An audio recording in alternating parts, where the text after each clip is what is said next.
Sabe de uma coisa, eu estava pensando aqui sobre como é importante nós entendermos a essência. Sabe, se você entender a origem dos fatos, a origem das coisas, dificilmente você vai fazer um julgamento errado das coisas. Se você quiser entender a origem das coisas, isso facilita você compreender aquilo que ela é. Sabe, eu estava vendo esses dias sobre algumas igrejas do mundo que estão decadentes. Algumas eclésias que estão decadentes. A igreja coreana, por exemplo, da Coreia do Sul, uma igreja tão poderosa na década de 80, na década de 90 passada, mas de anos para cá ela tem sido assim uma igreja em decadência. Não quero usar o púlpito para falar mal dos outros, nem dos nossos irmãos lá do outro lado do mundo, mas eu preciso trazer isso para o que eu quero ministrar ao seu coração. Essa igreja coreana, ela já teve 40% da nação, uma nação que está do lado da nação mais comunista, mais fechada de toda a terra, a Coreia do Norte. Sabe, na Coreia do Sul, há 20 anos atrás, aproximadamente 40% da população era verdadeiramente cristã. E hoje esse número não passa de 20%. As estatísticas apontam que 30% dos idosos são considerados cristãos praticantes, evangélicos na sua absoluta maioria. Mas nos adultos esse número já cai para cerca de 20%. Sendo que nos jovens esse número está em torno de 5%. E nas crianças em torno de 10%. Mas por quê? Porque essa igreja, ela perdeu o propósito, ela desconectou da essência, ela paralisou no tempo. Semana que vem eu quero também trazer esse exemplo para outro assunto, mas essa igreja, a igreja da Coreia do Sul, ela talvez não soube manter aquilo pelo qual ela foi chamada, ela não soube entender a essência, e quando nós perdemos a essência, nós vamos perder em algum momento o propósito. Quando você olha para a igreja primitiva, o nosso maior modelo de igreja, foi a igreja que teve até aproximadamente, a igreja do século I, até aproximadamente os anos 90, anos 100 depois de Cristo. E a igreja primitiva era tão incrível, que ela era uma igreja florida, florescente, crescente em qualidade, em número. Essa igreja estava infiltrada nas esferas da sociedade, ela transformou a sociedade. Essa igreja libertou pessoas da mente, no espírito, na alma. Essa igreja, ela exerceu poder sobre a terra. A igreja primitiva talvez foi a igreja que mais amou e mais viveu o amor na sua plenitude. A Bíblia diz em Atos 2, que eles se amavam tanto, que eles viviam juntos, eles partiam pão de casa em casa, eles se reuniam nas casas e no templo, eles dividiam suas propriedades, eles tinham uma vida prática, eles tinham uma vida de amor prático. Essa igreja, ela foi extremamente poderosa, e no século I, ela cresceu pelo menos 200 vezes, 300 vezes, 400 vezes, alguns dizem milhares de vezes. Por quê? Porque ela começou com poucas pessoas, não é? No Pentecoste tinham 120, mas é provável que essa igreja já tinha cerca de 1.500, 2.000 pessoas firmes. Mas depois se converteram mais 3.000, 5.000, a igreja ela começa pequena, mas ela vai sendo fortalecida, não somente por causa da essência que foi mantida, mas por causa da missão que foi cumprida, amém? Então, às vezes nós olhamos para as coisas e a gente fica preocupado exatamente nesse ponto de não perdermos a essência. Até que no século 2, 3, mais propriamente no século 3, ela foi perdendo a sua força, e no século 3, a igreja, isso está comprovado na história, a igreja, ela se concentra na sua liderança romana, e ela se une ao Estado. Foi nesse momento que a igreja orgânica, que a igreja organismo, que a igreja essência, começa a perder para uma igreja apenas forma, não que a forma seja errada, mas a igreja começa a perder para ser uma igreja apenas formalizada, apenas estereotipada. A igreja, ela se une ao Estado romano, e ali, a parte das casas, poucos anos foi proibida. A parte das casas, poucos anos depois se uniu ao Estado, foi proibida. Ali o sacerdócio é tirado do povo, e é colocado no clero, colocado apenas no que ministra. Ali o trabalho foi tirado da mão do povo, compreensão foi tirada das mãos do povo. A Bíblia começou a ser trancada num prédio, ela não poderia mais ter acesso por um leigo. Ali foi tirado da igreja o seu poder, porque a sua essência se perdeu. Essa é a história. E no século 3, a igreja entra numa decadência incrível, e começa só a cair, perder influência, perder poder. E essa é a questão. A igreja não pode perder a sua essência bíblica, amém? Qual é a essência bíblica da igreja? Vida em comunidade. A essência bíblica da igreja diz respeito à nossa comunhão, à vida coletiva de oração, diz respeito à vida coletiva da doutrinação, dos cultos, das células, diz respeito à vida coletiva do partir do pão, da nossa comunhão íntima, não é? E essa é a essência da igreja, amém? Agora preste atenção, eu quero nesse primeiro ponto falar para você por que foi perdida a essência.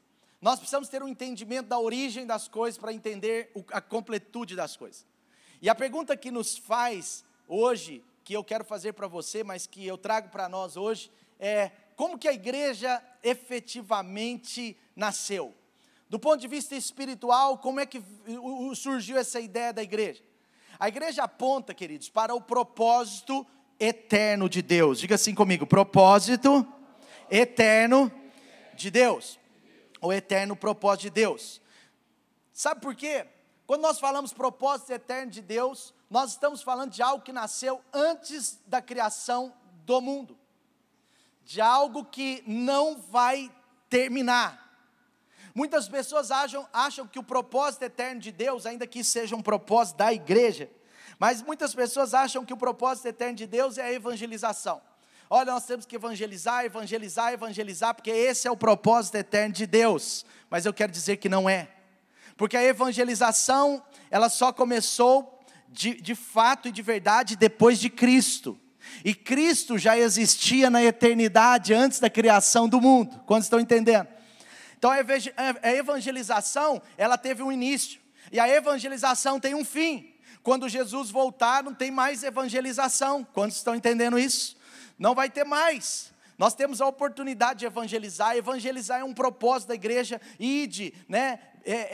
Você precisa ir pelas nações, ir fazer discípulo, está certo. Mas até o fazer discípulos, o discipulado, também não é um propósito eterno de Deus. Não é um eterno propósito de Deus. Porque o discipulado começou e ele vai terminar. Nós vamos ter isso como algo assim temporário, ainda que dure 3.000 anos, 2.500 anos, 2.100 anos, ou quem sabe 2.024 anos. Mas não vai demorar, um dia nós vamos parar de discipular e de ser discipulado, amém? Você está entendendo ou não? Então qual é o maior propósito? Será que o maior propósito, outras pessoas falam, não, já entendi. O maior propósito é conectar pessoas a Deus. O propósito eterno de Deus é conectar pessoas a Deus. É fazer as pessoas terem relacionamento com Deus. Sabe, ainda isso não é o maior propósito. Porque Deus criou o homem para ter relacionamento com Ele. E o pecado foi o que destruiu o relacionamento de Deus com o homem. Outros ainda dizem, o maior propósito de Deus, o propósito eterno de Deus é influenciar as esferas. É a igreja no contexto do reino de Deus. É a igreja avançando em todas as áreas de influência, para que ela possa influenciar. A pastora Dani, com muita propriedade, explicou o sentido da palavra eclésia. E a palavra eclésia, ela vem dessa ideia de influência. A palavra eclésia, ela está conectada a um grupo de pessoas. Foi Jesus quem pegou esse termo, essa terminologia, Jesus que construiu. E os apóstolos continuaram. A igreja, ela aponta para uma terminologia, a palavra no grego aponta para a terminologia romana, onde um grupo de pessoas se reunia para fiscalizar a cultura. Eram influenciadores culturais. Eram pessoas que influenciavam a sociedade em todas as áreas. Eram agentes que impediam ou deveriam impedir injustiças. Eram agentes que deveriam impedir outro tipo de cultura. Outro tipo de cultura que não fosse a de Roma.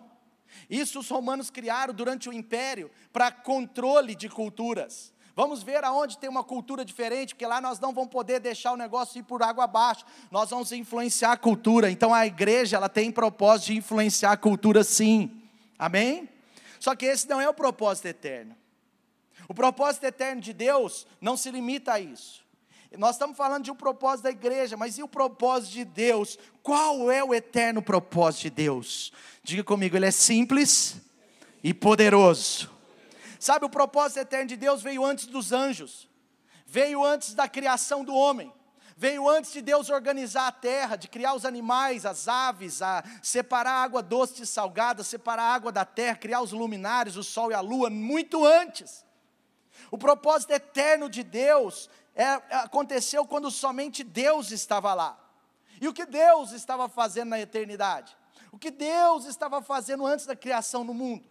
O que Deus estava fazendo? Será que Deus estava sozinho, rindo de si mesmo? Sim ou não? Não, Deus conversava com Ele mesmo, sim ou não? Sim ou não? Só com Ele mesmo. Ele olhava no espelho e conversava com Ele mesmo. Deus, Ele ria dele mesmo, não. Deus, Ele comia com Ele mesmo. Agora eu estou extrapolando, mas só para você entender. Ele tinha comunhão com Ele mesmo? Claro que não. Sabe, a verdade é que Deus, Ele não é uma só pessoa. Não é uma só pessoa. Deus não é individual. Deus não estava sozinho. Deus estava falando com o Filho. Ele tinha o Filho, Ele tinha o Espírito Santo. E é isso que nós chamamos de Deus triuno ou de trindade. A trindade é o Deus Pai, o Deus Filho e o Deus Espírito Santo. Então o Espírito Santo começou a existir quando Jesus subiu e deixou o Espírito descer sobre a igreja. O Espírito Santo já existia na eternidade com Deus. Jesus não veio a existir só quando Ele se tornou carne, não. A Bíblia diz que Ele se tornou carne, Ele já existia. No princípio era Jesus, no princípio era o Verbo, era a palavra, e Ele estava com Deus, e Ele era Deus, e Ele se tornou carne e habitou entre nós. Jesus veio à terra para salvar a nossa vida, para exercer um propósito, para certamente constituir materialmente esse negócio maravilhoso chamado igreja, mas Jesus já existia na eternidade. Então qual é o propósito eterno de Deus? Qual é o eterno propósito de Deus? Olha o que diz em João capítulo 14, versículo 10, diz assim, olha, Jesus quem estava dizendo, você não crê que eu estou no Pai, que o Pai está em mim? As palavras que eu lhes digo não são apenas minhas, pelo contrário, o Pai que vive em mim está realizando a sua obra. Jesus está dizendo, eu estou conectado ao Pai, eu tenho uma comunidade, eu pertenço a uma célula celestial, eu estou aqui em carne, mas eu sou filho do meu Pai desde a eternidade, e o meu Pai está em mim. João capítulo 17, versículo 24, diz assim, Pai, quero que os que me deste estejam comigo aonde eu estou, e vejam a minha glória, e a glória que me deste, porque me amaste antes da criação do mundo. Olha que incrível, Jesus está orando por mim e por você, Jesus está orando por nós, e Ele está dizendo, preste atenção, porque isso tem um sentido, Jesus está dizendo, eu quero que eles fiquem comigo. Ué, mas Jesus não morreu? Morreu ou não morreu? Sim ou não? Morreu, no primeiro momento morreu, sim, depois Ele morre e ressuscita, amém? Ele fica aqui na terra 40 dias, depois Ele sobe. Quando Jesus sobe, Ele vai para onde? Para o céu, Ele está à direita do Pai. Mas olha o que Ele diz, Ele estava orando por nós, Ele sabia que nós estaríamos aqui hoje, 2000 anos depois da sua obra cumprida na terra, 2000 anos depois, e Jesus está orando para que eu e você permaneçamos com Ele. Então por isso a igreja está nas regiões celestiais com Cristo Jesus. E eu vou explicar isso melhor.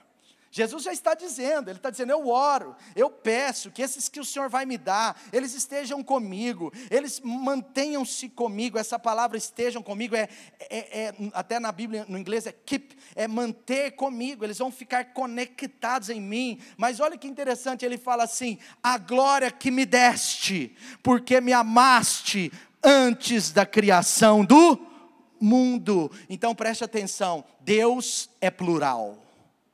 Deus é plural. ele estava vivendo em comunidade. Comunidade.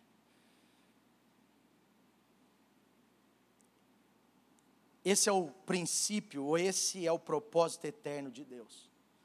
A vida em comunidade. O que eu quero dizer com isso? É que o modelo do céu nasceu muito antes da igreja existir materialmente falando.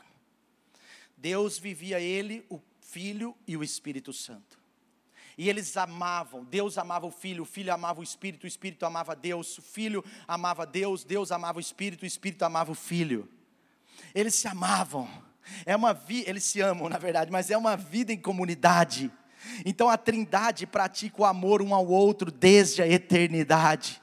Então desde a eternidade esse negócio de comunidade, de vida plural, de vida dois, é amado por Deus, é considerado por Deus, é algo do coração de Deus.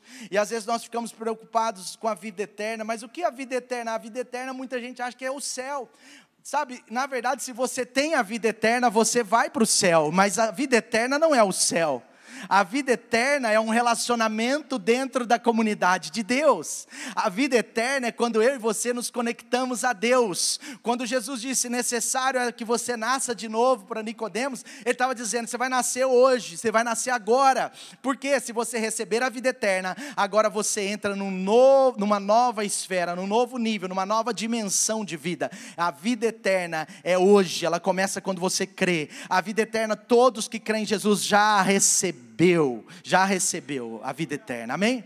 Você já recebeu a vida eterna se você crê em Jesus, entende? A vida eterna não é o céu, agora o céu é continuidade, faz parte da vida eterna. Agora tudo que aponta para a eternidade tem a ver com essa comunhão, com esse relacionamento com Deus Pai, Filho e Espírito Santo.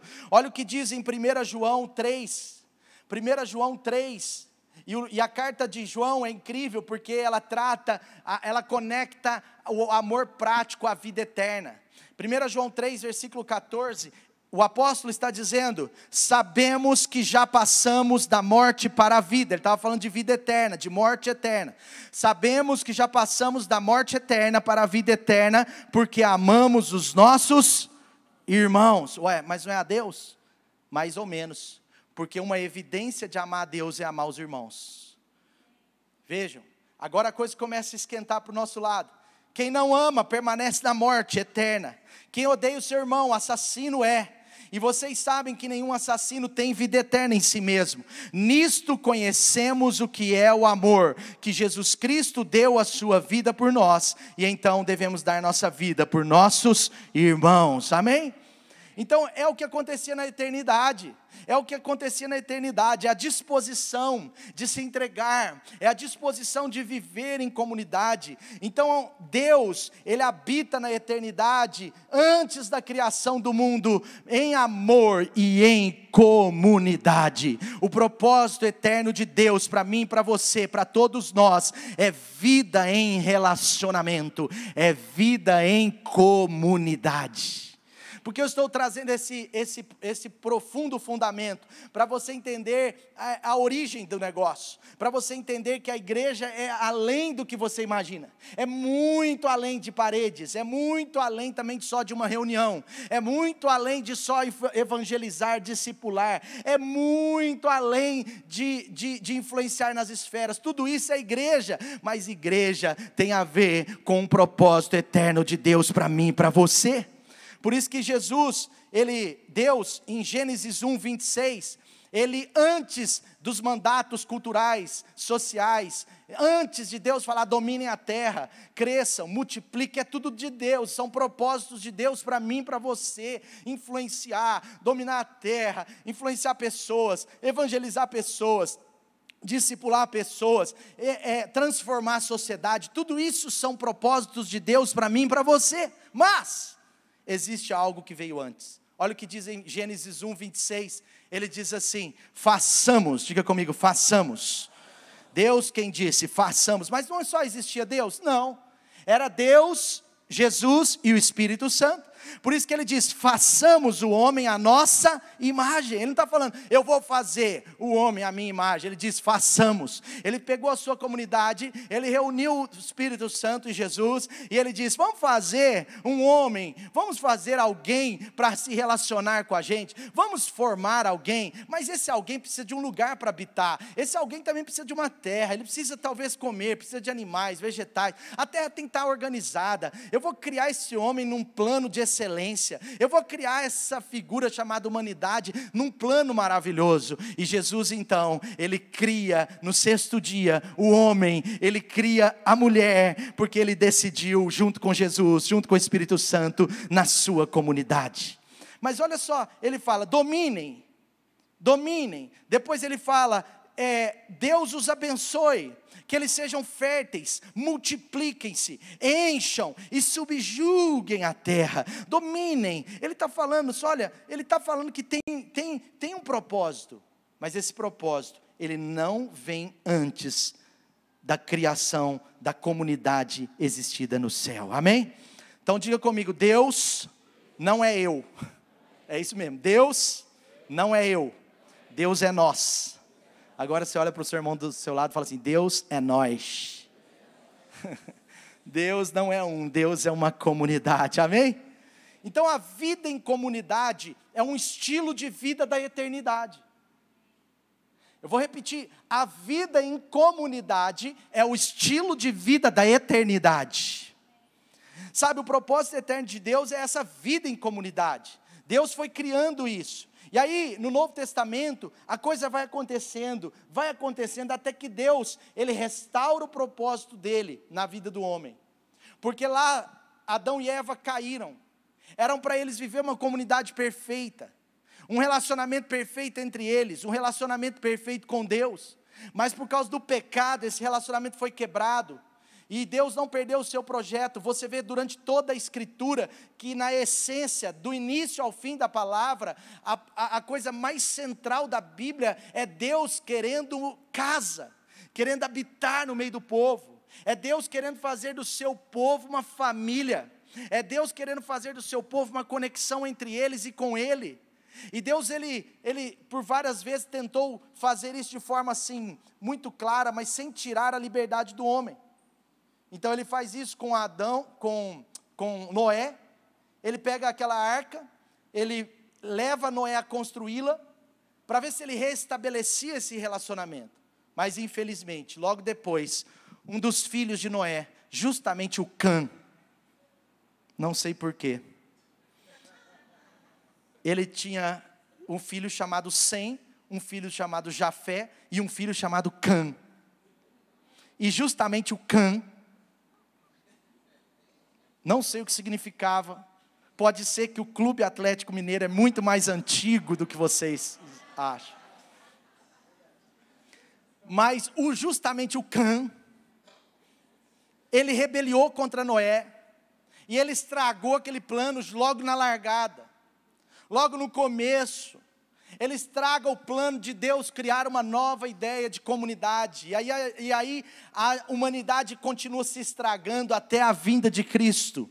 Mas Jesus Cristo, o Deus encarnado, Deus falou, não vai adiantar eu resolver isso com homens não, já tentei com um monte, eu mesmo vou resolver esse negócio, eu sou a vida em comunidade na sua perfeição. E Jesus, ele vem aqui mantendo a sua conexão com o Pai, ele é gerado no ventre de Maria pelo sêmen do Espírito Santo, ele é gerado no ventre de Maria, e agora esse Cristo, o Deus 100% homem, 100% Deus, o Deus encarnado, agora está nos ensinando o verdadeiro sentido de comunidade.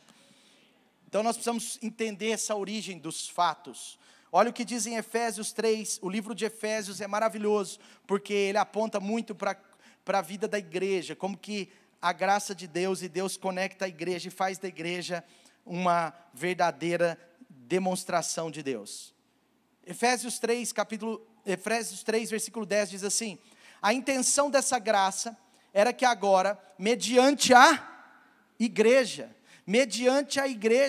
a multiforme sabedoria de Deus se tornasse conhecida dos poderes e autoridades nas regiões celestiais. De acordo com o seu eterno plano, de acordo com o seu o quê?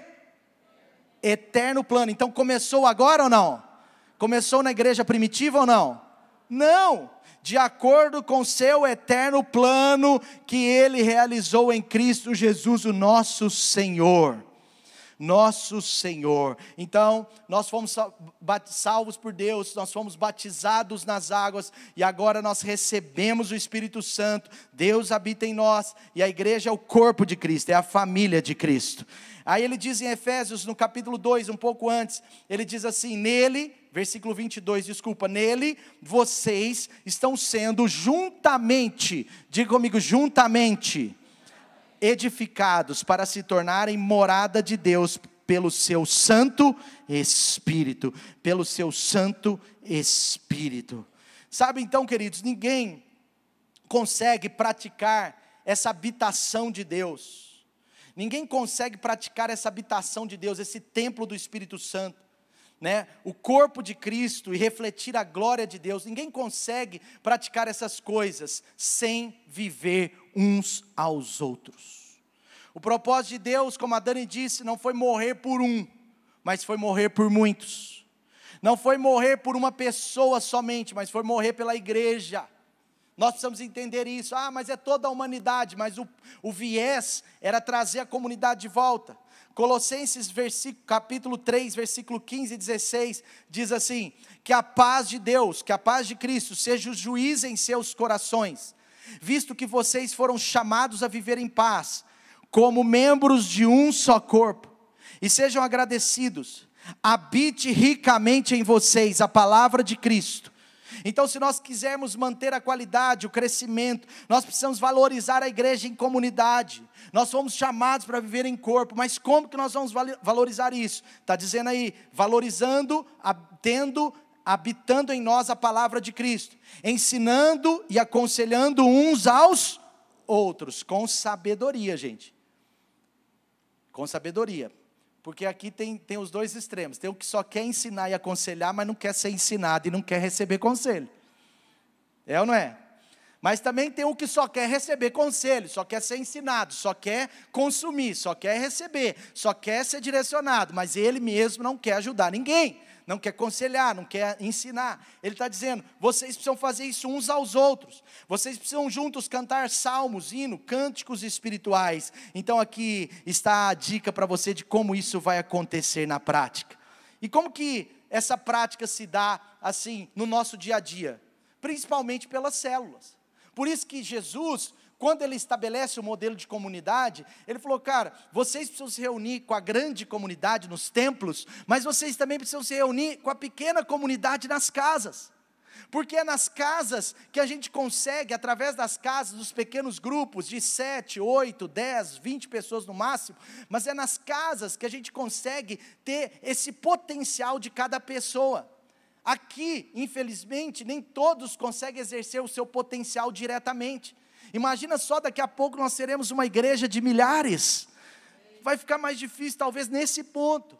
Mas é justamente nos ofícios, nas células, é justamente nesses grupos pequenos, é que a coisa acontece. É lá que a vida em comunidade se torna mais fácil de ser vivida. É nas células que nós chamamos de célula, a Bíblia chama de igreja nas casas, não é? Mas é nas células que nós experimentamos essa oportunidade de servir. Por isso que numa célula o líder não pode, ele não faz tudo. O líder não pode fazer tudo. O líder não vai ajudar todos, ele não vai ensinar individualmente todos, ele não vai cuidar diretamente de todos, porque o líder da célula, ele é um facilitador. Ele talvez está 1 passo ou 2 passos da maioria da célula. Ele talvez esteja 1 passo ou 2 passos da maioria das pessoas da célula, mas ele é um facilitador, ele não é o único que ministra, ele não pode ser o único que ensina, ele não pode ser o único que aconselha, ele precisa, na verdade, um líder inteligente, que já entendeu o que é a eclésia, que entendeu a vida em comunidade. Ele desafia outros a ajudarem ele no seu ministério, ele desafia outros a fazer o que Jesus disse, olha, habite ricamente em vocês a palavra de Cristo. Então não pode ser só o líder de célula que sabe a palavra, ele desafia todos a participarem da igreja ativa, do aconselhar, do ensinar. Então, alguém assim é um facilitador e ajuda as pessoas a viver o estilo de vida que Deus tem para nós, uns aos outros, amém? Então diga comigo assim, uns aos outros é o estilo de vida em comunidade da eternidade, amém?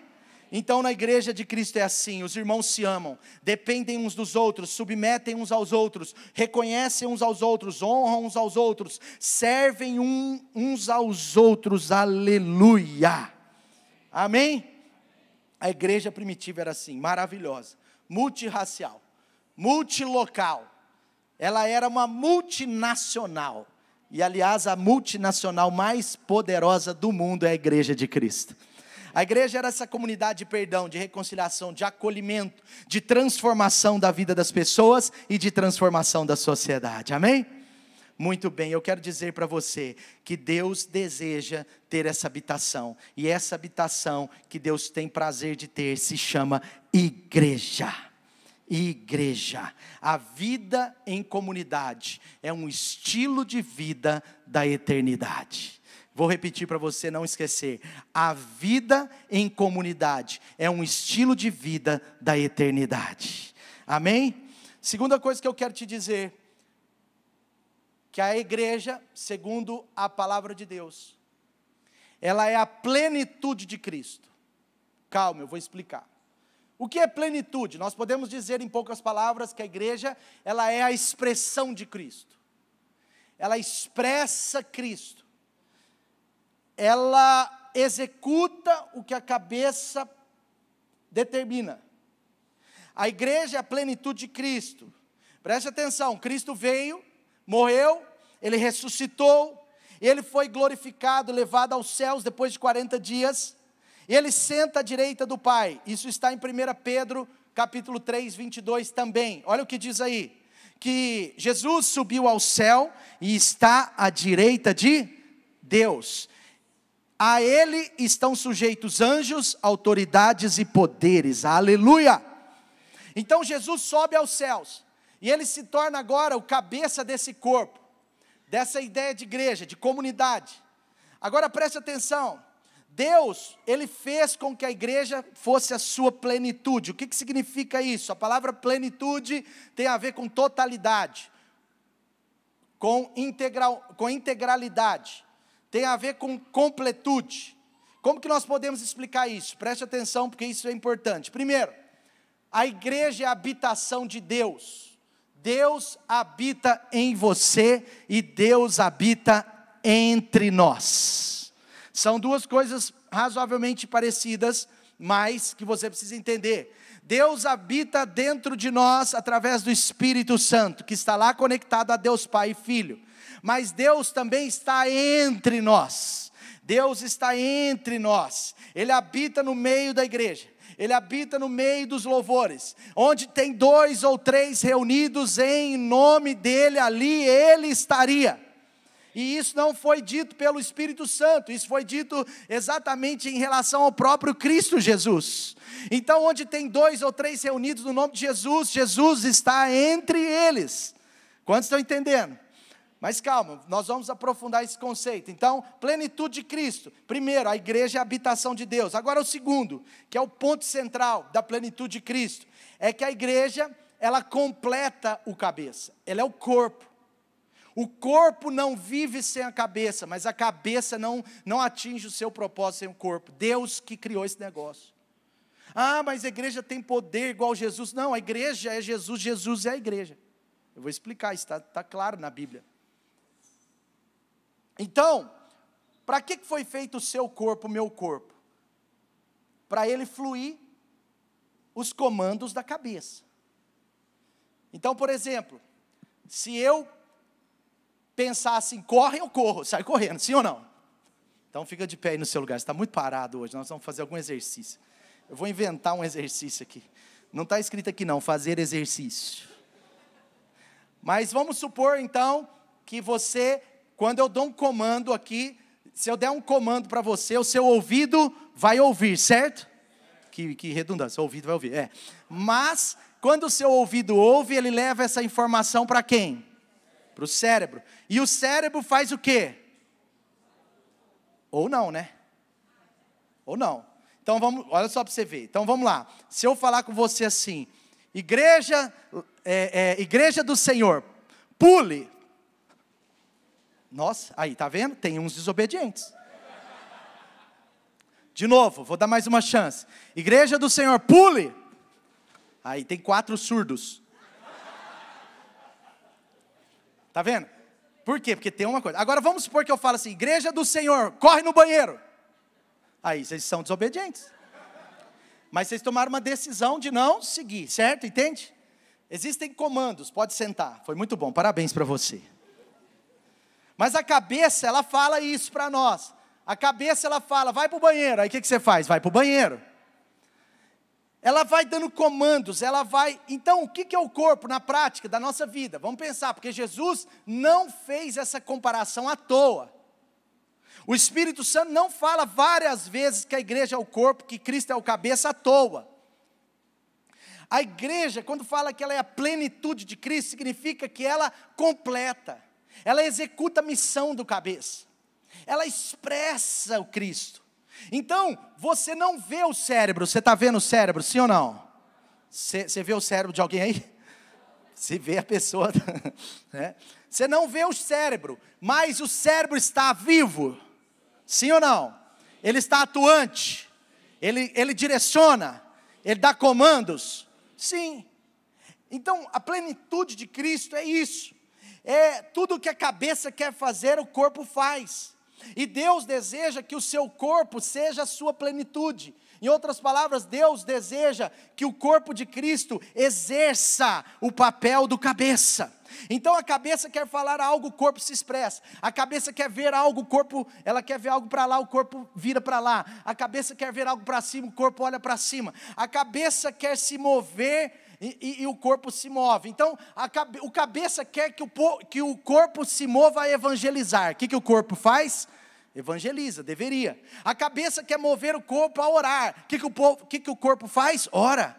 A cabeça quer mover o corpo a ensinar a obedecer, a discipular, a ensinar o outro a amar os outros, a ensinar o outro a amar a Deus. Então isso é discipulado. Então a cabeça determina e o corpo faz. A cabeça, ela então quer um corpo que saudável. Porque se você tem alguma parte do seu corpo que não é saudável, você pode querer fazer e não vai fazer. Por exemplo, se tem uma pessoa que tem, vamos dar um exemplo aqui, que tem um problema num dedo, tem um dedo atrofiado assim, vamos pensar, né? Outro dia eu vi uma pessoa que tem um dedo da mão que ela não consegue mexer, ele só mexe assim, ó. Então assim, o cérebro pode falar, mexe, ele não consegue mexer. Uma pessoa que tem algum problema de paralisia parcial, ou de alguma coisa, algum órgão, ela não consegue mexer, porque é um órgão doente. Então Deus deseja uma igreja saudável, porque quanto mais saudável a igreja, mais ela obedece os comandos do cabeça. Quanto mais saudável a igreja saudável, Deus fala, corre, aí ela sai correndo. 6 quilômetros, ela aguenta. Ela é muito saudável, ele fala, eu quero que vocês corram mais 6, que vocês vão alcançar um destino maravilhoso. Aí ela corre mais 6, porque ela tem saúde. Mas se a igreja é fraca, Deus fala, corre, ela até quer correr, mas 1 quilômetro ela já está. Assim que funciona. Eu fui na Pampulha outro dia com meu cunhado, o Fred, está ali. Deixa eu vir para cá. E ele me deu muito trabalho, porque nós corremos 8 quilômetros, e ele falou, continua, mais um pouquinho. Quando eu vi, a gente completou quase 13 quilômetros, ele estava assim, conversando assim, repleto, e eu estava morto. Mas é por quê? Porque ele tem mais saúde do que eu, pelo menos aparentemente, né? Eu não disse mais beleza do que eu, tá, Fred? Eu disse saúde. Ele tem mais saúde física do que eu, o corpo dele responde mais ao cérebro, mas a verdade é que o meu cérebro queria dar a volta na Pampulha, o meu cérebro queria que eu avançasse, correndo X quilômetros por hora, meu cérebro queria tantas coisas, ele queria que eu revolucionasse a história da Pampulha, mas o meu corpo não conseguia, porque ele não tinha o quê? Saúde necessária. Plenitude de Cristo é isso, é quando o corpo precisa ter a saúde. Sabe o que o Senhor quer fazer da igreja? Deus quer fazer coisas grandes na igreja. Deus quer fazer coisas incríveis através da igreja. Deus quer esse corpo formado, edificado, ajustado, para que ele consiga alcançar poderosos e grandes propósitos. Mas esse corpo, se ele não tiver com saúde, ele vai andar poucas milhas, poucos quilômetros. 1 Coríntios 12:12 diz assim: ora, assim como o corpo é uma unidade, embora tenha muitos membros, todos os membros, mesmo sendo muitos, formam um só corpo. Assim também com respeito a Cristo. E aqui eu te digo uma coisa, sabe? Muitas vezes nós pensamos assim: Cristo é só o cabeça, mas nós temos que parar de pensar que ele é só o cabeça. Ele é o cabeça, é verdade, mas ele também é o corpo. Ele é o corpo. Vou te dar um exemplo. Quando Saulo perseguiu a igreja do Senhor, ele não perseguiu Jesus. Ele perseguiu o cabeça ou o corpo? Cabeça ou o corpo, gente? O corpo. Saulo persegue a igreja. Saulo queria matar cristãos. Saulo queria autorizar a morte de cristãos, principalmente líderes cristãos, como autorizou. Mas Saulo, ele estava ali contra a igreja, não contra Cristo.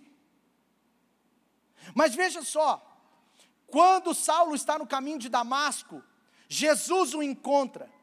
E quando Jesus o encontra, Jesus vira para Saulo e diz assim: Saulo, Saulo, por que me persegues?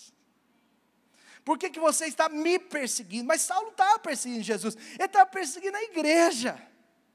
Dificilmente você vai ver pessoas diretamente perseguindo a Deus e a Cristo Jesus, mas muitas vezes você vai ver pessoas perseguindo a igreja de Jesus. Mas perseguir a igreja de Jesus é perseguir o próprio Cristo.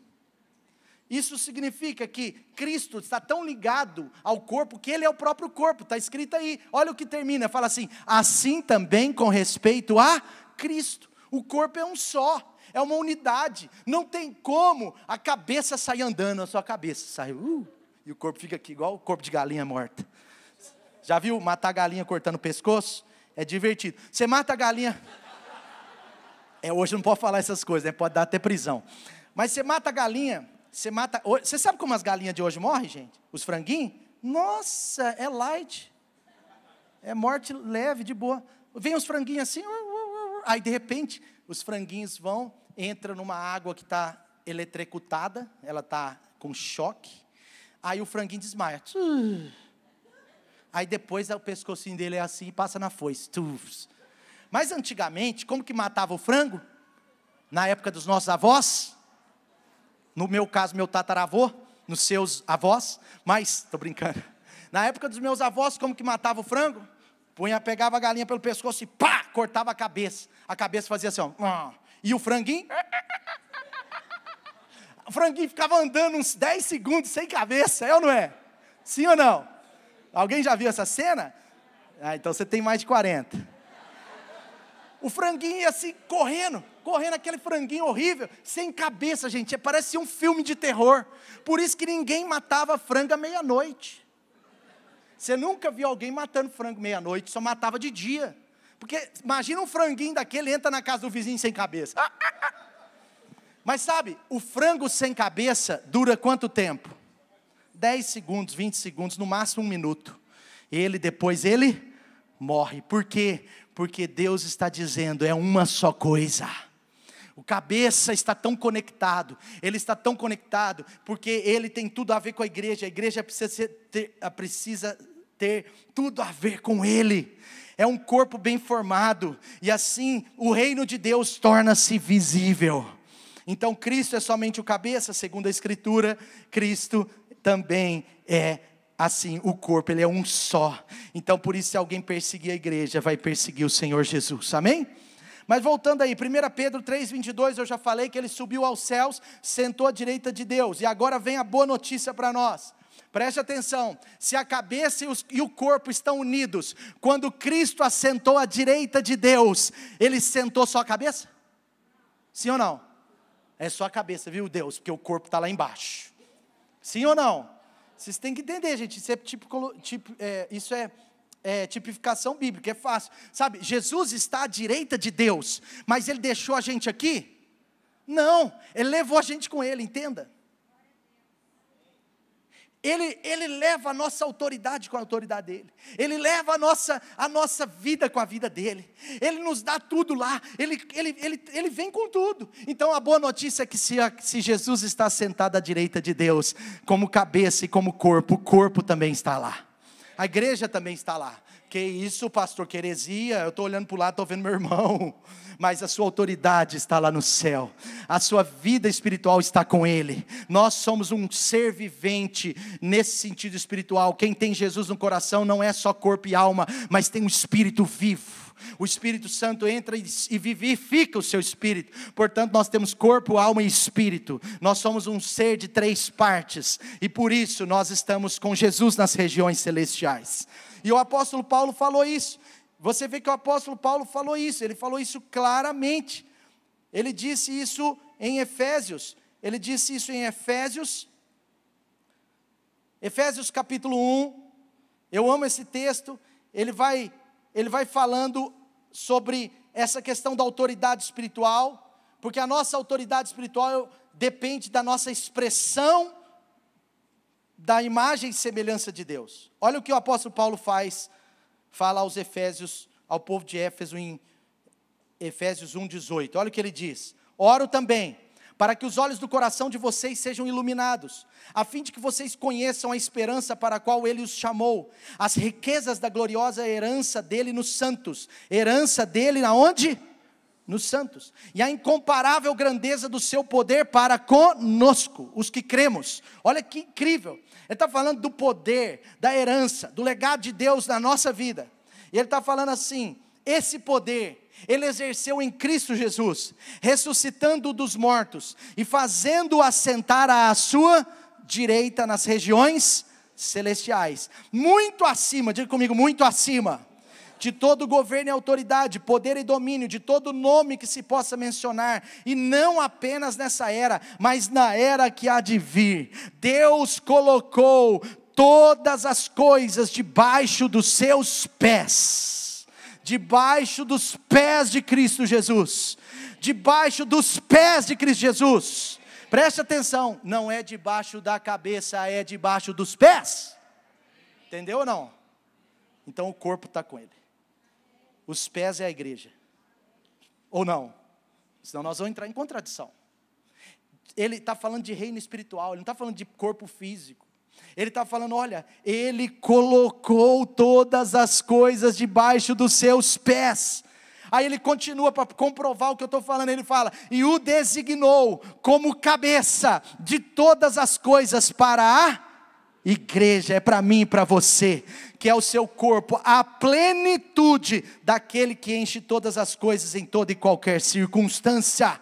Agora, para acabar com esse assunto e selar essa verdade doutrinária no seu coração, Efésios é lindo. Depois você precisa meditar Efésios 1, 2, 3, porque a relação de Deus com a igreja, muitas vezes ele aborda isso de forma tão incrível. Mas Efésios 2, no versículo 4, ele diz assim: todavia, Deus, que é rico em misericórdia, pelo seu grande amor com que nos amou, Deus deu-nos vida, juntamente com...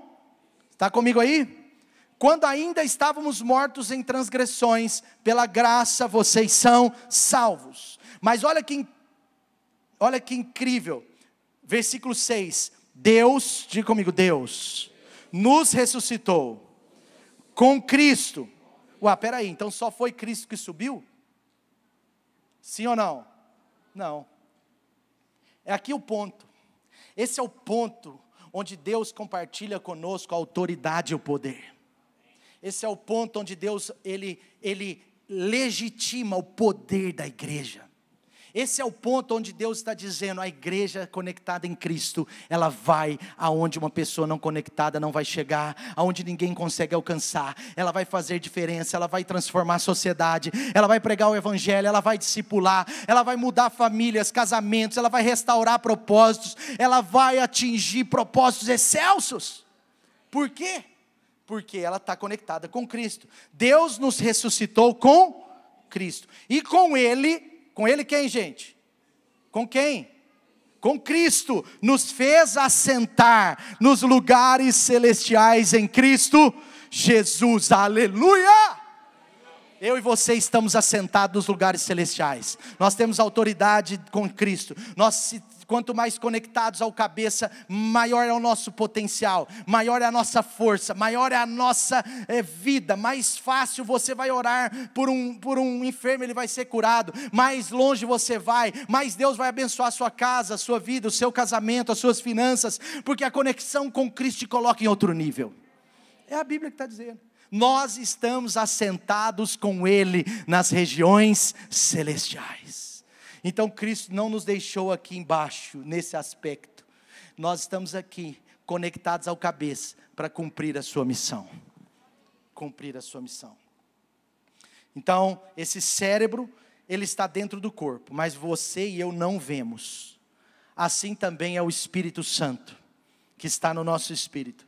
E assim também é a Trindade, que está dentro do corpo, mas só é manifestada pelo corpo. Ninguém vê Deus, mas todos veem a igreja.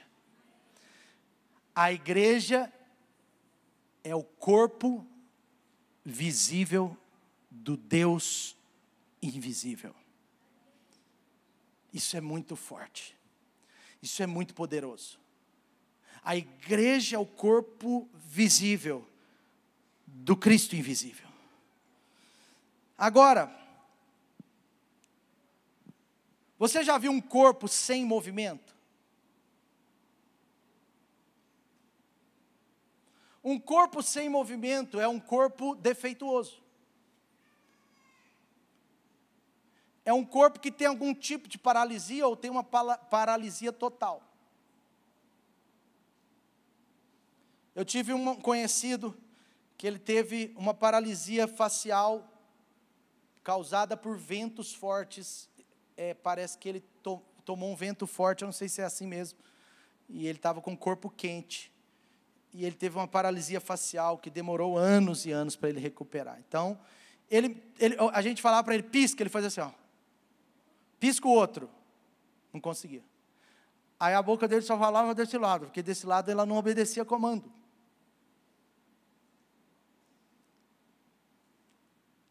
Assim também um corpo sem movimento. Assim também, irmãos que não movimentam, que não se movem, que não crescem. Assim também, é como se o cérebro sempre tivesse ordem, mandando, direcionando. A palavra de Deus é a ordem de Deus. Sabe, ele está falando, faça isso, evangeliza, integre as pessoas, batize. A gente não está aí não, tá bom. Fica uma igreja paralisada. Sabe, agora também, você já viu muito movimento num corpo que o cérebro não movimenta? Já viu ou não? O cara para e fica assim. É normal ou não? Mal de Parkinson. É mal de Parkinson. Eu não estou aqui fazendo uma piada da doença, eu estou aqui tipificando uma igreja doente. Por isso que assim, o rir agora é um negócio meio assim, esquisito. Mas a igreja também não pode ter mal de Parkinson, faz um monte de coisa, vamos fazer atividade, vamos fazer programa, vamos fazer isso, vamos fazer a corrente, vamos fazer isso, vamos movimentar, aí a igreja fica fazendo um monte de movimento que Deus não mandou, que não está ligado ao propósito de Deus. Por isso que uma igreja saudável não pode ser uma igreja paralisada, uma célula saudável não pode estar paralisada. Nós precisamos ativar as pessoas da nossa célula a servir a Deus, ativar as pessoas da nossa célula a ter vida de oração, ativar as pessoas da nossa célula a evangelizar, a tentar o máximo possível ganhar pessoas para Deus, a transformar a sociedade nos seus níveis de influência. Nós precisamos movimentar as células para que as pessoas ajudem uns aos outros, porque nós não somos uma igreja de consumidores, mas de doadores. Nós precisamos fazer isso, movimentar, mas nós precisamos fazer isso com propósito, com sabedoria, com aquilo que Deus quer fazer. Não adianta uma igreja cheia de movimento, mas que o cabeça está só movimentando de um jeito, a gente quer fazer um monte de coisas. Não, a igreja ela precisa ter esse equilíbrio. Isso faz parte do princípio de eclesiologia bíblica. Então o que acontece quando o corpo de Cristo é expresso? E eu quero concluir com esse último ponto. O que acontece quando o corpo de Cristo é expresso? Porque a plenitude é a expressão de Cristo, a expressão do corpo. A igreja é a plenitude de Cristo, ela é a expressão de Cristo. Então, primeira coisa, o que acontece quando o corpo de Cristo é expresso? Quando a igreja movimenta, quando a igreja está trabalhando, quando a igreja está orando, quando a igreja está servindo, quando a igreja está atuando nas necessidades das pessoas lá fora. O que acontece quando a igreja, o corpo de Cristo, está expressando? Primeira coisa, Cristo é visto. Queridos, uma célula saudável, ela aponta a vida de Cristo para as pessoas que chegam. As pessoas não sabem explicar, mas elas veem Cristo lá. Jesus Cristo é o DNA das nossas células. Uma célula saudável, uma célula que está alegre, uma célula que tem muito amor, uma célula que tem atmosfera de fé, uma célula que está conectada na igreja local, conectada no Senhor Jesus. Essa célula, ela vai de alguma forma expressar Cristo lá. Um culto contagiante, um culto expressivo. Quando você chega aqui, fica igual uma estátua, e é lógico que cada um pode louvar a Deus do jeito que quiser, mas existe uma expressão no coração de cada um. Alguma expressão você precisa dar para Deus, amém? Diga amém. Alguma expressão você precisa dar para Deus, porque a nossa expressão contagia as pessoas, a nossa expressão mostra que tem um Cristo vivo aqui dentro. Nós não adoramos um Deus morto, nós chegamos aqui e louvamos a um Deus que está vivo. As pessoas chegam aqui e olham, que esse povo é doido? Esse é um ponto. Esse é um ponto, a igreja saudável, as pessoas que chegam e falam, ué, esse meu amigo não é doido, ele está levantando as mãos, ele está dizendo algo para quem? Não é para o pastor, o cara da música também não é, porque aliás ele é bonito, né? Mas não é para ele também. Eu ia falar que não é tão bonito, mas Juninho, você é bonito demais, cara, não tem, parece o Alexandre Pires, né, gente? É o Alexandre Pires da Light, só que convertido, né? Convertido. Aleluia. Fica tranquila, Dai. Eu sei, ele é bem casado. Mas voltando, sabe, a pessoa vai entrar aqui, preste atenção. Quando ela chega aqui e vê uma atmosfera de culto contagiante, ela vê um culto assim, que não precisa ser subir as paredes, cada um faz do jeito que quer, mas onde todos estão conectados. Ninguém está olhando a letra e cantando assim, aquela mesma música. Tipo, não, está com o espírito ligado. Ela fala assim, meu Deus, tem alguma coisa viva aqui que eu não estou vendo. Tem alguém entre eles aqui que eu não estou enxergando. Ele habita no meio dos louvores. A pessoa chega, não enxerga ele, mas enxerga você. E se ela enxergar o corpo, mais cedo ou mais tarde ela vai enxergar o cabeça. É isso, ele é visto, Cristo é visto através da igreja, ele é visto. Ele é visto. Se você ver aqueles pequenos Cristos, você verá o grande Cristo. Agostinho disse isso para um vizinho. O vizinho falava assim, eu não estou conseguindo ver Cristo, eu não consigo ver esse grande Cristo que você está me falando. Aí Agostinho falou para ele, para de tentar ver o grande Cristo, olhe para os pequenos Cristos, e você verá o grande Cristo. E o seu vizinho começou a ir na célula, e olhar para a vida de Agostinho, da sua família. Ele começou a olhar para as pessoas, e ele disse assim, agora eu vejo o grande Cristo. Cristo é visto através da igreja. Cristo é visto através da sua célula. Outra coisa, a vontade de Deus, ela será plenamente expressa. Primeiro então, Cristo é visto. Segundo, a vontade de Deus será plenamente expressa. Colossenses 1, versículo 9 diz, que sejam cheios do pleno conhecimento da vontade de Deus, com toda a sabedoria e entendimento espiritual. Sabe o que eu quero dizer? Quanto mais a igreja está conectada, quanto mais o corpo de Cristo está conectado ao cabeça, quanto mais acontece isso, a expressão do corpo atinge um propósito ainda mais significativo. Por isso que a igreja tem que ter influência. Ela é influência, ela foi chamada para influenciar. Ela foi chamada para ser light, para ser luz. Ela foi chamada com o propósito de ser sal na terra. A igreja, eclésia, é isso mesmo. É um grupo de pessoas que tem um propósito de não deixar uma contracultura entrar na sua nação, entrar na sua casa. Qual a cultura que está na sua casa? Os seus vizinhos vão perceber a cultura da sua casa. Eles vão perceber que é uma cultura normal ou uma cultura ligada a um Deus que eles ainda não viram e querem ver. Porque igreja estabelece cultura. Eclesia era aquele grupo que fiscalizava a cultura. Olha, essa cultura está errada. Olha, essa cultura é antibíblica. Essa cultura é uma cultura de morte. Vamos trabalhar a cultura de vida. Vamos trabalhar aqui a santificação, a consagração. Vamos trabalhar aqui o que é correto, porque nós vamos prosperar assim. Então Cristo, Ele não costuma fazer nada, querido, sem o corpo. Não é heresia. Cristo não costuma fazer nada sem o corpo. É propósito santo. Então se Ele quer falar, o que Ele faz? Usa o corpo, usa você, usa a sua célula. Se Ele quer demonstrar o amor, sabe o que Ele faz? Usa você, usa a sua célula. Se Ele quiser evangelizar, Deus, 99% das pessoas que creram em Jesus foram alvo de alguma pessoa. Foram alvos da igreja, foi o corpo que evangelizou. Deus não evangeliza, é nós que evangelizamos. Se Ele quer discipular alguém, o Espírito Santo vai capacitando, vai preparando a terra, vai preparando nosso coração. Mas quem planta as sementes na vida do outro, quem entrega a semente, quem rega a semente e quem colhe é a igreja. Ah, mas Deus que faz crescer, Ele vai fazer crescer, então planta a semente.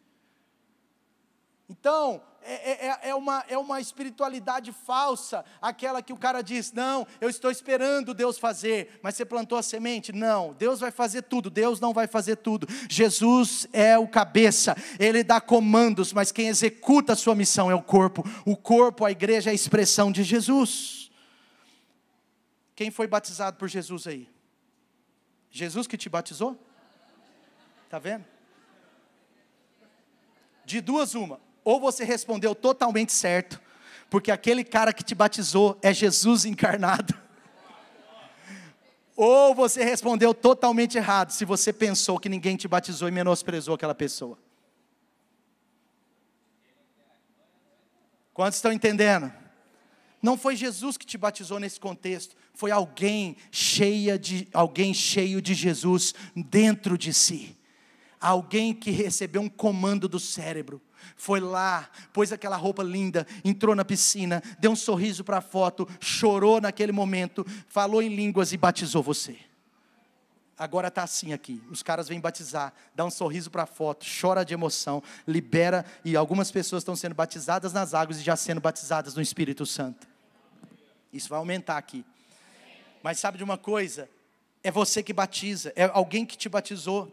Então, preste atenção, por isso que nós temos que edificar o corpo. Quanto mais nós edificamos o corpo, quanto mais nós ensinamos, quanto mais nós aprendemos, quanto mais nós aconselhamos, quanto mais recebemos conselho, quanto mais nós crescemos na palavra, quanto mais nós crescemos na oração, quanto mais nós oramos pelas pessoas, quanto mais recebemos oração, quanto mais nós encorajamos as pessoas a ouvir e obedecer a palavra de Deus, maior é o nosso potencial como igreja.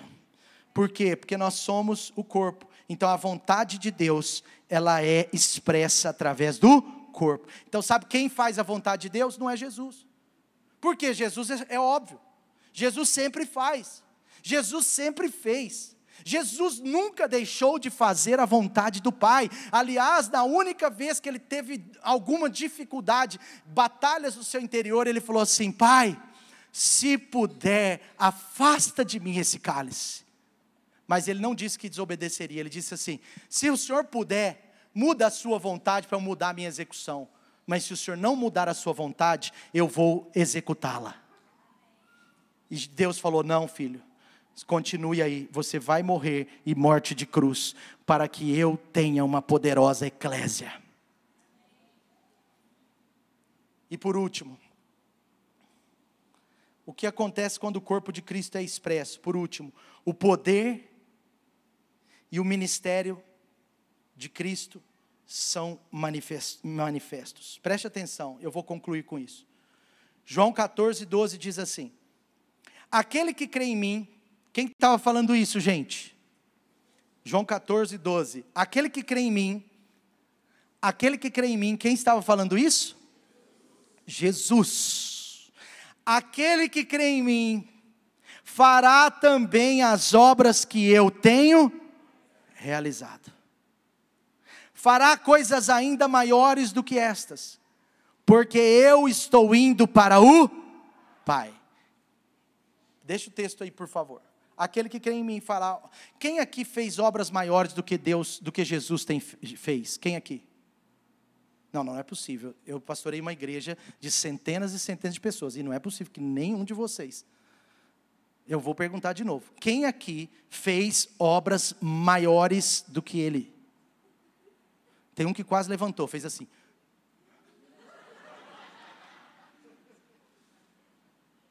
Nem eu tenho como levantar. Mas é porque esse texto está traduzido errado. Na nova tradução, eles buscaram lá no grego, revisaram, teólogos trabalharam com isso. E esse versículo, ele tem um ponto que nós precisamos entender. Ele não é para mim. Por isso que nós nunca podemos dizer para uma pessoa, porque é uma falsa expectativa, dizer para a pessoa: cara, você vai fazer obras maiores do que de Jesus, você vai fazer isso maior que de Jesus, você. Aí outro dia eu ouvi falar que aquele cara daquele livro que nós lemos, o Irmão Yun, uma pessoa falou: o Irmão Yun fez obras maiores do que de Jesus, porque o Irmão Yun jejuou 48 dias, Jesus só jejuou 40, esse Irmão Yun então foi maior que Jesus nas suas obras. Mentira. Ele pode ter jejuado mais do que Jesus, mas ele não ressuscitou mais do que Jesus, ele não curou mais do que Jesus, ele não expulsou mais demônios do que Jesus, ele não formou mais apóstolos totalmente tops como Jesus. Então é uma expectativa falsa e antibíblica virarmos uma pessoa, pegarmos esse versículo isolado, sem entendimento, e virar para a pessoa e falar assim: você vai fazer obras maiores do que Jesus. Isso não existe. E já me ministraram isso na minha vida muitas vezes, e até hoje eu não consegui. E eu acho que eu vou morrer sem conseguir, como indivíduo. Aqui está a chave. Porque esse texto não é sobre um indivíduo, mas sobre uma igreja. Ele não é sobre uma pessoa, ele é sobre um corpo. A tradução correta diz assim, tradução correta, na Nova Versão Internacional, que ajustou o texto agora, talvez a sua Bíblia já tenha essa nova, a novíssima, diz assim: aqueles que creem em mim, farão também, juntamente, diga comigo, juntamente, as obras que eu tenho realizado, e farão coisas ainda maiores do que esta. Sabe por quê? Porque aqui não é o individual, mas é o coletivo. A palavra de Jesus não é sobre uma pessoa, porque nem mesmo Pedro, nem mesmo o apóstolo Paulo, nem mesmo aqueles homens fizeram obras maiores do que Jesus individualmente. Ninguém fez. Sabe por quê? Porque esse texto não é sobre um homem, mas é sobre a história e a vida de uma igreja. Um homem não pode fazer obras maiores do que Cristo Jesus, mas a igreja de Cristo pode. Uns têm o dom de profetizar, outros têm o dom de curar, outros têm o dom de operar milagre, outros, e aí nós vamos juntar esse negócio, e com certeza a igreja de Jesus pode fazer obras ainda maiores. Amém ou não? Então sozinho ninguém pode, mas juntos podemos. Juntos podemos, por isso que eu perguntei aqui, eu já sabia a resposta. Ninguém conseguiu alcançar isso, mas nós como igreja já alcançamos e vamos alcançar essa verdade. Então eu quero perguntar agora de novo, dentro do contexto: quantos aqui, como igreja, quantos aqui já realizaram obras maiores do que Jesus? Não entendeu. Como igreja. Eu tenho que explicar de novo. Quantos aqui como igreja, porque Jesus, o verdadeiro texto é assim: digo a verdade, aqueles que creem em mim, farão também as obras que eu tenho realizado, farão juntamente também as obras que eu tenho realizado, farão coisas ainda maiores do que estas, porque eu estou indo para o Pai. Jesus não profetizou sobre uma pessoa, Jesus profetizou sobre a igreja. é coletivo, é a sua pequena obra com a pequena obra do outro, é o jejum do irmão em um, com o milagre do irmão Chu, com o... Amém? Eu provo isso para você. 1 Coríntios 12, continuando, 13, 1 Coríntios 12, versículo 13, ele diz: pois em um só corpo, todos nós fomos batizados em um único Espírito, quer judeus, quer gregos, escravos, livres, a todos nós foi dado o direito de beber um único Espírito, mas o corpo não é composto, diga comigo, não é composto só de mim, mas de muitos. Amém? O corpo não é composto de um só membro, mas de muitos. E 1 Coríntios 12, aí no início, versículo 4, ele diz assim: há diferentes tipos de dons, mas o Espírito é o mesmo. Há diferentes ministérios, mas o Senhor é o mesmo. Há diferentes formas de atuação, mas é o mesmo Deus que efetua tudo em todos. Cada um, porém, é dada a manifestação do Espírito, visando ao bem comum. Aleluia! Sabe o que eu quero concluir dizendo para você? A banda pode subir, obrigado. Quero concluir dizendo para você essa verdade. A igreja foi estabelecida na eternidade. A igreja é vida em comunidade. Ah, pastor, mas foi materializada em Atos 1, Atos 2, verdade. Ela foi materializada em Atos 1, Atos 2, mas ela também estava materializada lá em Adão. O pecado foi quem quebrou essa vida em comunidade. Toda vez que algo estiver quebrando a vida em comunidade, uns aos outros, não vem de Deus. Porque quando vem de Deus, Deus fortalece uns aos outros. Sabe, na igreja há multiplicidade de formas, multiplicidade de dons. Talvez você tenha um dom A, outra pessoa o B, outra pessoa o C. E juntos nós temos o abecedário todo. Talvez uns têm uma inclinação ministerial, outro tem outras. Mas no final, nós somos uma igreja completa. Por isso que a célula é uma oportunidade de sermos igreja em comunidade, mais forte ainda do que nos cultos. Não estou menosprezando os cultos, mas é por isso que Deus, ele diz que a igreja é a plenitude de Cristo. A igreja é a plenitude de Cristo. Eu e você, não como indivíduos, mas como corpo. Não como indivíduos, mas como família, nós estamos expressando a Deus. Ninguém pode ser corpo sozinho. Um membro sozinho está desconectado ao cabeça, porque o cabeça não está ligado a uma pessoa sozinha. O cabeça está ligado ao corpo. Eu não acredito em cristãos que se dizem cristãos, mas que não amam a igreja. Eu não estou falando de pessoas que estão frias na fé, pessoas que estão querendo voltar, mas pessoas que certamente hoje atacam a igreja de uma forma X ou Y, são pessoas que ainda não entenderam o projeto de Deus. Se ataca a igreja, atacou o cabeça da igreja. Mas se ama a igreja, ama o cabeça. Vocês serão conhecidos amando uns aos outros. Vocês serão a minha expressão entregando-se uns aos outros. A igreja é a expressão de Cristo. Fica de pé no seu lugar.